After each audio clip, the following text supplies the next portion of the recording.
Joining us now to review some of the headlines of today's newspapers from around the world is our Rights News analyst, Emmanuel Efening. Great Malabite. Good morning, Ruben. Good morning. Good morning, Rufai. Morning, Mr. Efening. The delectable Tundu MP Abiola. Delectable. You guys actually go and search for this. Delectable. When I heard delectable, it was like shaking table. Let's start with these day newspapers for today's review. Nigeria's newspaper of records, of course. Oh, yes, sir. Yes, the lead story. Presidency. Buhari will not succumb to threats. Undue pressure over restructuring. Claims enemies of Nigeria sponsoring discord. ACF, that's Arewa Consultative Forum, recants call for referendum on Nigeria's future. APC has not abandoned restructuring, says Fayemi, the chairman of the Nigerian Governors Forum. Now, other newspapers with this story. The Vanguard newspaper, restructuring, governors lament, says system not working. Add, if we don't rejig to favor citizens, it will consume us. Say we aren't elected to pay salaries alone. Clamor for more powers, funds. Only restructuring can save Nigeria. Okwesili Wodo. Now, other stories in today's newspapers. The New Telegraph. IGP reads the Riot Act. Bans FSARS, IRT. Other squads from patrol checkpoints forbids operatives wearing mufti during operations. Outlaws unauthorized mobile phones, laptops, search. Osinbajo, Atiku, Sanwo-Olu condemn police brutality. While the Punch, similar story, outrage grows over SARS menace. Osinbajo, others condemn killings, arrest, extortion. Nigerians don't know the difference between policemen and armed robbers. That's the Vice President of the Federal Republic of Nigeria speaking. Save Nigerians from SARS killings. Activists beg Buhari, National Assembly. Inspector General of Police, stop squads from patrol checkpoints, stop and search others. Now, other issues of the day, the Guardian newspaper. More troubles for public universities as SANU begins warning strike today. Federal government fails to remit 5 months union dues. IPPS issues may stall Monday reopening. Breakaway faction set to resume. Now, if we look at this Tribune, above the masthead, there's a related story. How federal government, states, lost 1.5 trillion naira to ASU strikes since 1999. Investigation. Lecturers spent 48 months at home. We are fighting to keep tertiary institutions alive. ASU, I don't believe ASU on that. Now, let's look at the Daily Trust newspaper. 1 month after tariff hike, Discos reject 1.5 billion worth of electricity. We have capacity to deliver more.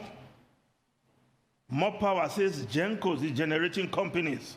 We are committed to improving services, says Discos. Consumer groups want to stop tariff hike.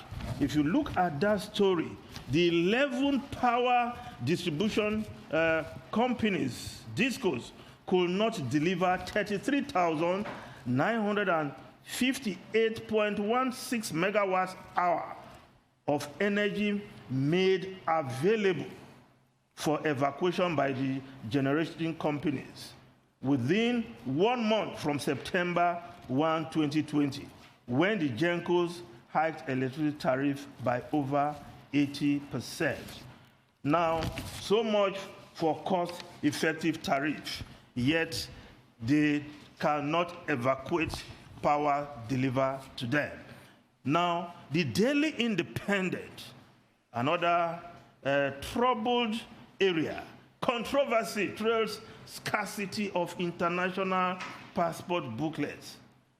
PCOs accused of charging each applicant extra 5,000 naira. We have enough booklets nationwide, says Immigration.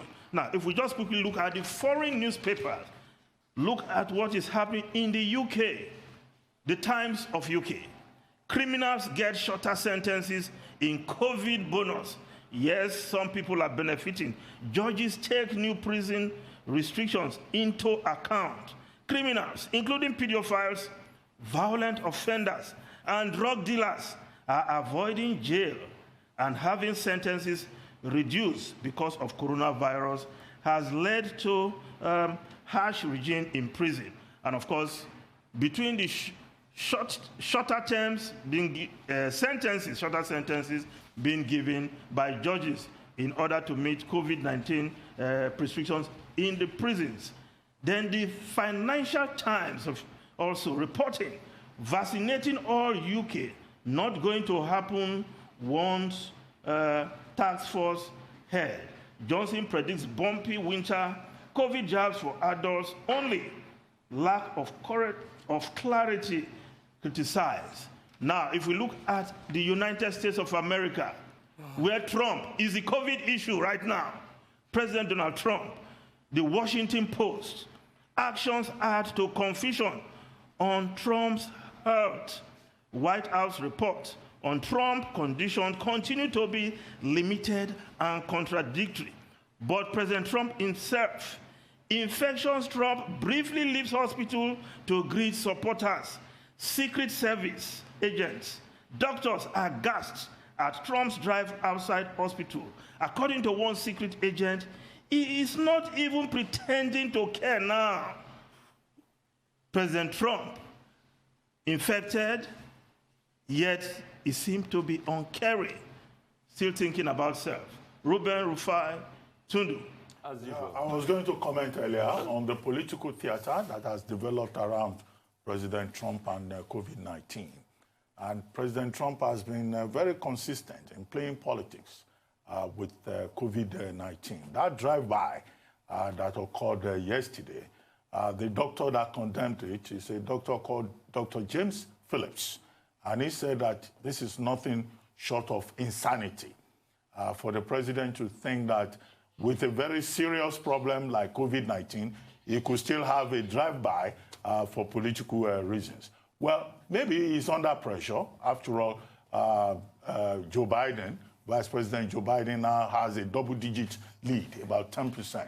But the truth in another poll is that about 65% of Americans believe that he has COVID-19 because he has been very careless in handling it, that perhaps if he had been more careful, that would not be the case. But of course, you see another political side to it. Joe Biden and others, they've been taking tests, and the Joe Biden group, they also made heavy weather out of the fact that Vice President Joe Biden tested negative. And as far away as Taiwan, the Speaker of the Parliament in Taiwan is also saying, well, President Trump should get well quickly because he's the only person who can help them to stand up to China. And that without Trump, China will just have its way. But the truth of the matter is that this is a serious matter, and I hope everybody will realize that. By the way, President Trump's grandfather died during the Spanish flu as a result of the Spanish flu. But we wish him speedy recovery. All right, that's all on News Headline. We'll take a short break now. When we return, we shall be talking to Segun Awosoya, civil rights campaigner and anti-police brutality critic. Do join us after now.